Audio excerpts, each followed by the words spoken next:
Hello बच्चा party, welcome back to Neeva physics classes. बेटा last lecture में हमने electric field at axis point and equatorial point का derivation किया था। ओके, आई होप आपको उस डेरिवेशन के सारे कॉन्सेप्ट क्लियर हैं। ओके, बिकॉज हम यहाँ फिजिक्स समझने आए हैं, ठीक है, रेटाफिकेशन करने नहीं आए हैं। हम कॉन्सेप्ट को समझेंगे, ठीक है, कॉन्सेप्ट की कोर में जाएंगे।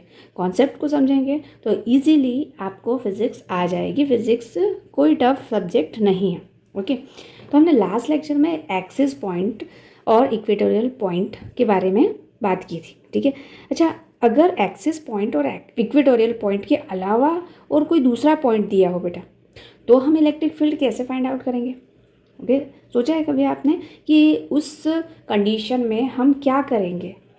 ओके, तो देखो, कुछ नहीं करना है आपको, सिर्फ आपको टू फैक्टर्स याद रखने हैं, जो कि अगर आप किसी भी पॉइंट को लेते हैं इलेक्ट्रिक डाइपोल के अराउंड, किसी भी पॉइंट को लेते हैं, तो टू फैक्टर्स, जो इम्पोर्टेंट पॉइंट्स है वो चेंज होने वाले हैं। First is distance from the centre of the dipole, clear, and second is angle, ठीक है। डाइपोल से जो एंगल है बेटा वो चेंज होने वाला है उस पॉइंट का जहाँ पर हमें इलेक्ट्रिक फील्ड फाइंड करना है, and distance, okay, means R और थीटा। अब हम क्या करेंगे, इस कॉन्सेप्ट सबसे पहले और सबसे मोस्ट इम्पॉर्टेंट बात बेटा कि ये जो हम डेरिवेशन करने जा रहे हैं, ये कॉन्सेप्ट जो पढ़ने जा रहे हैं ये हम शॉर्ट डाइपोल के अप्रोक्सीमेशन के लिए है, ठीक है। तो हम यहाँ शॉर्ट डाइपोल अप्रोक्सीमेशन जो हमने पहले अप्लाई किया है वही यहाँ पे हमें अप्लाई करना है, ठीक है। तो ये फर्स्ट थिंग है आपकी। अब सबसे इम्पॉर्टेंट, इस डेरिवेशन को समझने के लिए, इजी करने के लिए आपको वेक्टर पे जाना पड़ेगा, वेक्टर के रिजोल्यूशन पे जाना पड़ेगा, ठीक है। तो इजीली इस डेरिवेशन को करने के लिए हमें क्या करना पड़ेगा, हमें डाइपोल मोमेंट को कंपोनेंट में ब्रेक करना पड़ेगा, ठीक है। दो कंपोनेंट आपने रिजोल्यूशन ऑफ वेक्टर में हमने पढ़ा था कि अगर हम किसी वेक्टर को हॉरिजॉन्टल और वर्टिकल कंपोनेंट में डिवाइड कर दें तो किस तरह से आगे की प्रोसेस होती है, तो हमें यहाँ पर भी यही करना है, ठीक है। अब ध्यान से ये डायग्राम देखिए, ठीक है। यहाँ पर एक डाइपोल है, negative charge and positive charge equal magnitude के। ओके, डाइपोल का डिस्टेंस है 2a और सेंटर से डिस्टेंस हो जाएगा फर्स्ट चार्ज के लिए a, सेकेंड के लिए a, इक्वल। यहाँ तक क्लियर। अब हमें क्या करना है, ये जो पॉइंट P है, अब ये पॉइंट P यहाँ कहीं पर भी हो सकता है, तो हमने मान लिया कि ये पॉइंट यहाँ पर है और ये सेंटर से r डिस्टेंस पे है, और डाइपोल मोमेंट से मतलब P से जो एंगल बना रहा है ये पॉइंट, ये है थीटा। एंगल क्या है? थीटा। तो हमें r और थीटा पे फोकस करना पड़ेगा ज़्यादा, ठीक है। अब डाइपोल मोमेंट की डायरेक्शन क्या होगी बेटा, यहाँ पर ये डाइपोल मोमेंट की डायरेक्शन P की डायरेक्शन होगी, क्लियर। अब हम क्या करेंगे, इस डाइपोल मोमेंट के दो कंपोनेंट करेंगे, परपेंडिकुलर एंड हॉरिजॉन्टल, ठीक है। तो अगर मैं इस पॉइंट के अबाउट एक कंपोनेंट लूँ थीटा के साथ में इस पी का जो कंपोनेंट मतलब डाइपोल मोमेंट का कंपोनेंट लिया, तो ये हो जाएगा बेटा पी कॉस थीटा, और इसके just perpendicular P sine theta हो जाएगा, ठीक है। तो ये जो पॉइंट है, ये यहाँ पर पी कॉस थीटा वाला जो हमने कंपोनेंट लिया है उसी पॉइंट पर है, ठीक है। मतलब ये कंपोनेंट पे ही आपका ये पॉइंट है P, जहाँ पर हमें इलेक्ट्रिक फील्ड फाइंड करना है, और ये P साइन थीटा जो है इस पॉइंट के जस्ट परपेंडिकुलर है, ठीक है। तो एक्सिस, ये वाला जो पॉइंट P हुआ, ये एक्सिस वाला पार्ट हो गया, और ये परपेंडिकुलर मतलब इक्वेटोरियल वाला पार्ट हो गया, ओके। तो यहाँ इलेक्ट्रिक फील्ड एक्सियल के लिए हमने पढ़ा था 1/4πε0, या फिर इससे आप K भी लिख सकते हैं, 2 × P r3, ये एक्सिस के लिए किया था। अब देखो यहाँ पर एक्सिस के लिए बेटा cos P cos थीटा लेंगे, P ओनली नहीं लेना है आपको, क्या लेना है, P cos थीटा, ठीक है, क्योंकि ये पॉइंट एक्सिस के लिए है इसीलिए। और इक्वेटोरियल के लिए P, ये परपेंडिकुलर है ना इक्वेटोरियल, P साइन थीटा, तो P के बजाय हम P साइन थीटा लेंगे इक्वेटोरियल में, और एक्सिस में P के बजाय P cos थीटा लेंगे। ये दो चीज़ें अगर आपको क्लियर हो गई है तो ये डेरिवेशन आपके लिए आसान बन जाएगा, ओके। अब दोनों के बीच में रिजल्टेंट तो ये है, ये आपका रिजल्टेंट है डाइपोल मोमेंट, ठीक है। तो जो इलेक्ट्रिक फील्ड होगी रिजल्टेंट, वो होगी E(x²), ठीक है, एक्सियल के लिए और इक्वेटोरियल के लिए, क्योंकि दोनों के बीच में एंगल 90 डिग्री है, तो cos 90 की वैल्यू क्या हो जाएगी बेटा, क्या हो जाएगी, 0, ठीक है। ऐसे भी कर सकते हैं, पाइथागोरस थ्योरम से भी कर सकते हैं। यहाँ पर हमने एक्सियल पॉइंट के लिए वैल्यू लिखी है, इक्वेटोरियल के लिए लिखी है cos² sin², ठीक है। अब यहाँ पर जो कॉमन टर्म आएगी बेटा वो के पी स्क्वायर हो रहा है, के स्क्वायर पी स्क्वायर हो रहा है और यहाँ पर आर की पावर 6 हो रहा है, तो ये बाहर निकल जाएगा के पी बाई आर क्यूब। ठीक है, यहाँ बचेगा 2 का स्क्वायर मतलब 4 कॉस स्क्वायर थीटा और ये साइन स्क्वायर थीटा। तो यहाँ 4 कॉस स्क्वायर थीटा में से आप एक कॉस स्क्वायर थीटा को ले लीजिए। ठीक है, हमने क्या लिया, एक अलग कर लिया कॉस स्क्वायर थीटा और यहाँ पर क्या बचेगा 3, 3 + 1 4 हो गया। ठीक है, क्यों लिया, क्योंकि यहाँ पर आपको पता है ये क्या होता है, sine square theta plus cos square theta 1। Okay, तो इसके प्लेस पे हमने 1 पुट कर दिया और ये क्या हुआ 3 कॉस स्क्वायर थीटा। तो ये आपका फाइनल इक्वेशन है। किसी भी पॉइंट पे, डाइपोल के अराउंड किसी भी पॉइंट पे अगर आपको इलेक्ट्रिक फील्ड फाइंड आउट करनी है तो ये होता है E = KP/r³ √1 + 3 cos square theta. ठीक है, तो इसे थोड़ा सा आपको लर्न करने की ज़रूरत है। तो आपने इक्वेटोरियल पॉइंट पे KP/r³ पढ़ा है, यहाँ पे भी देखो KP/r³, बस √ में 1 + 3 कॉस स्क्वायर थीटा करना है। ठीक है, अब एक क्वेश्चन मैं आपसे पूछती हूँ कि अगर मैंने थीटा की वैल्यू को 0 डिग्री रखा, 0 डिग्री का मतलब ये बात, ठीक है, ये थीटा है, थीटा 0 डिग्री रखा है, इसका मतलब हम एक्सिस पॉइंट के लिए बात कर रहे हैं। तो यहाँ पर cos 0, ये क्या हो जाएगा बेटा cos 0 की वैल्यू 1, तो 3 + 1 कितना हो जाएगा 4। ठीक है, 4 √4 जो है वो बाहर निकलेगा तो 2 हो जाएगा, तो 2 KP/r³ हो जाएगा। तो ये एक्सिस पॉइंट के लिए।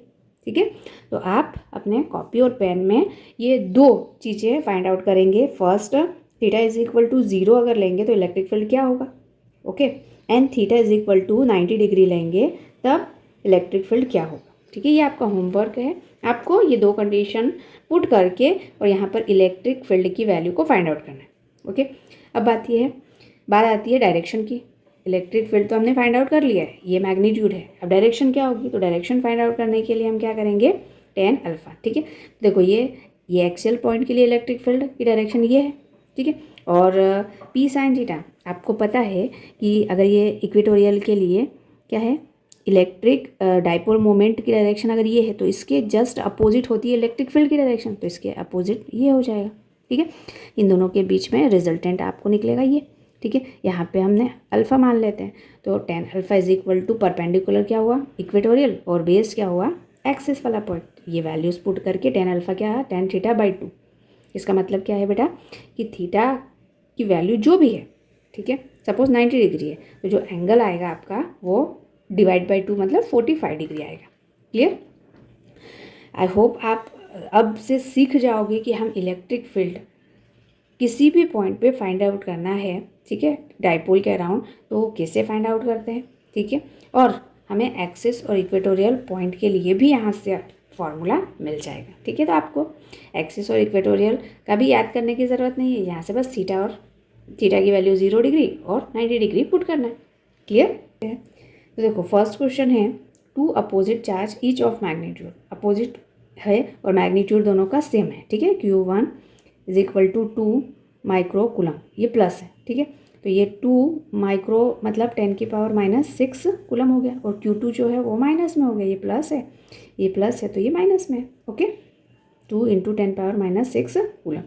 ये दोनों चार्जेस जो हैं, ठीक है, ये Q2 यहाँ पर है, Q1 यहाँ, और इन दोनों के बीच का जो डिस्टेंस है बेटा वो 1 सेंटीमीटर है। ठीक है, यानी कि 2a की वैल्यू 1 सेंटीमीटर दी हुई है। 1 सेंटीमीटर को आप 10⁻⁻2 मीटर लिख सकते हैं। ठीक है, find the electric field at distance 5 centimetre from the mid point of the axial line. Okay, and equatorial के लिए भी सेम डिस्टेंस के लिए आपको फाइंड करना है। क्लियर? अब देखो 1 सेंटीमीटर का ये डाइपोल है और 5 सेंटीमीटर डिस्टेंस है, तो ये कंपैरेबल है। ठीक है, हम इस डाइपोल को पॉइंट साइज का नहीं मान सकते। क्यों? क्योंकि 5 सेंटीमीटर और 1 सेंटीमीटर को कंपेयर कर सकते हैं, बहुत ज़्यादा डिस्टेंस नहीं है 5 सेंटीमीटर। ठीक है, तो आर की वैल्यू आपको दी हुई है 5 सेंटीमीटर। ठीक है, तो फर्स्ट आपका जो फोकस रहेगा जब भी आप न्यूमेरिकल सॉल्व करेंगे, तो फर्स्ट थिंग ये रहेगी कि आपको जितने भी वैल्यूज़ गिवन हैं उनको आप SI यूनिट में कन्वर्ट कर लें। तो हमने देखो SI यूनिट में कन्वर्ट कर लिया, ये 5 × 10⁻⁻2 मीटर हो गया। क्लियर? ये जो भी आपको डाटा दिया हुआ है वो पहले यहाँ पे नोट डाउन कर लें। ओके, अब एक्सिस पॉइंट के लिए, अगर मैं एक्सिस पॉइंट के लिए बात करूँ तो हमने फॉर्मूला क्या पढ़ा था, हमने कॉन्सेप्ट क्या सीखा था ये। ठीक है, फॉर्मूले के बजाय हमने क्या कॉन्सेप्ट सीखा था, तो हमने इलेक्ट्रिक फील्ड सीखा था, ये होता है 2K P और यहाँ पे R था, ठीक है। शॉर्ट डाइपोल के लिए R नहीं था, बट जो मेन इक्वेशन आई थी उसमें तो ये R था, ठीक है। अब ये R था तो यहाँ पर नीचे था R² माइनस A² की पावर 2, ठीक है। देखो आप शॉर्ट डाइपोल के लिए आप करोगे तो R की पावर 4 हो जाएगा, ये क्यूब हो जाएगा, clear. Okay, now put all this values in this equation. 2 into के प्लेस पे कितना आ जाएगा बेटा, 9 इंटू 10 पावर 9 P। अब P क्या होता है, यहाँ से P इज इक्वल टू होता है 2a इंटू क्यू। तो डिस्टेंस 2a मतलब 10 पावर -2 है, और चार्ज की वैल्यू है 2 इंटू 10 पावर -6, ठीक है। तो ये हो जाएगा 2 इंटू 10 पावर -8, P की वैल्यू 2 इंटू 10 पावर -8, और डिस्टेंस R 5 इंटू 10 पावर -2, ठीक है। स्क्वायर करेंगे R का स्क्वायर मतलब 25 इंटू 10 पावर -4, और यहाँ पर A का स्क्वायर ये 2a है, तो A क्या हो जाएगा बेटा, ए क्या हो जाएगा आपका 0.5 इंटू 10 पावर -2 मीटर, ओके। तो 0.5 मतलब 0.25 स्क्वायर करेंगे तो 10 के पावर -4, और इसका होल स्क्वायर भी करना है आपको यहाँ पर, ठीक है। ई एक्सियल पॉइंट पे क्या हो जाएगा, यहाँ पे आपका 5, देखो 5 इन दोनों को मल्टीप्लाई कर दो और 9 2 ज़ा 18, ठीक है। ये 10 हो जाएगा, और ये हो जाएगा 9 - 8 10, और सॉरी 9 - 8 1, ठीक है। और ये -2 -1 हो जाएगा, 10 इंटू 10 -1, तो ये तो कैंसिल हो जाएगा, ठीक है। डिवाइड बाय यहाँ पर 10 पावर -4 आया, और ये 25 माइनस 0.25 आया, और इसका स्क्वायर करना है, ठीक है। 4 ये -4 निकाला और इसका स्क्वायर भी करना है आपको, तो 4 2 ज़ा 8 हो गया, ठीक है। तो ई एक्सियल पॉइंट पे जब आप इससे कैलकुलेट करेंगे 18 अपॉन ये कितना हुआ 24.75 स्क्वायर है, तो 24.75 इंटू 10 की पावर यहाँ पे ऊपर आ जाएगा प्लस, ठीक है। अब जब इसे कैलकुलेट करेंगे तो एक्सिस पॉइंट पे आ जाएगा बेटा 2.93 इंटू 10 पावर 6 न्यूटन पर कूलम, ओके। अब इक्वेटोरियल पे ये सब करने की ज़रूरत नहीं है, हमें पता है ये रिलेशन होता है, ठीक है। इक्वेटोरियल पे इक्वेटोरियल इज इक्वल टू जो एक्सिस पे है उसका आप डिवाइड बाय 2 कर दो, क्योंकि एक्सिस डबल होता है इक्वेटोरियल का, ठीक है। तो आपको क्या करना है, इक्वेटोरियल के लिए बेटा ये जो वैल्यू आई है इसमें डिवाइड बाय 2 करना है एक्सिस में, ठीक है।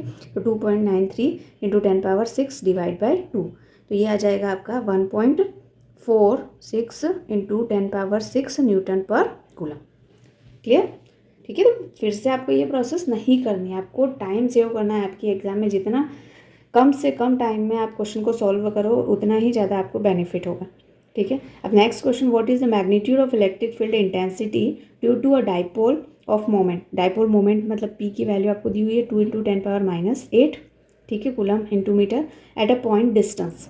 अब यहाँ से फ्रॉम द सेंटर मतलब ये जो आपका डाइपोल है, ठीक है, इसके सेंटर, ये सेंटर से जो डिस्टेंस है 1 मीटर यहाँ पर इस पॉइंट पे, ठीक है। ये -q charge plus q charge दिया हुआ है, तो ये r जो डिस्टेंस दी हुई है वो 1 मीटर दी हुई है आपको। When line joining the point two the centre of the dipole makes an angle. अब थीटा 60 डिग्री दिया हुआ है, ठीक है। थीटा की वैल्यू क्या दी हुई, 60 डिग्री, ठीक है। अगर थीटा की वैल्यू यहाँ पे 0 डिग्री या 90 डिग्री दी हुई होती तो हम एक्सिस पॉइंट या इक्वेटर 60 डिग्री दी हुई तो हम कौन सा फॉर्मूला यूज़ करेंगे, कौन सा कॉन्सेप्ट यूज़ करेंगे बेटा, जो हमने इसकी जस्ट पहले पढ़ा है, ठीक है। तो यहाँ पे जो इलेक्ट्रिक फील्ड आएगा वो क्या था इक्वेटोरियल पॉइंट के लिए Kp/r³ होता है, और फिर √1 + 3 cos स्क्वायर थीटा। बस आपको इतना याद रखना है, बस वैल्यूज़ पुट करो। के प्लेस पे 9 इंटू 10 पावर 9, पी की वैल्यू है 2 इंटू 10 पावर -8, ओके। r³ मतलब 1 इंटू 1 मीटर में ही दिया हुआ है, एंड 1 + 3 cos स्क्वायर 60 डिग्री, ठीक है। cos 60 डिग्री की वैल्यू होती है 1/2, ठीक है। E इज इक्वल टू ये हुआ 18 इंटू 10, और ये 1 + 3 1/2 स्क्वायर हो जाएगा, तो 1/4 मतलब 3/4, ओके। इससे आप कैलकुलेट करेंगे तो E is equal to 180 into, ठीक है, ये 4 + 3 मतलब 7/4 मतलब E इज इक्वल टू 4 बाहर निकल जाएगा, और रूट 7 की वैल्यू ये हो जाएगा 90 आपका। रूट 7 की वैल्यू होती है बेटा 2.64। ठीक है, जब हम इसमें मल्टीप्लाई करेंगे तो आपका फाइनल आंसर आ जाएगा 238.1 न्यूटन पर कूलम। ठीक है, तो ये इलेक्ट्रिक फील्ड आएगी। क्लियर? आई होप आपको ये दोनों क्वेश्चंस क्लियर हैं। ओके।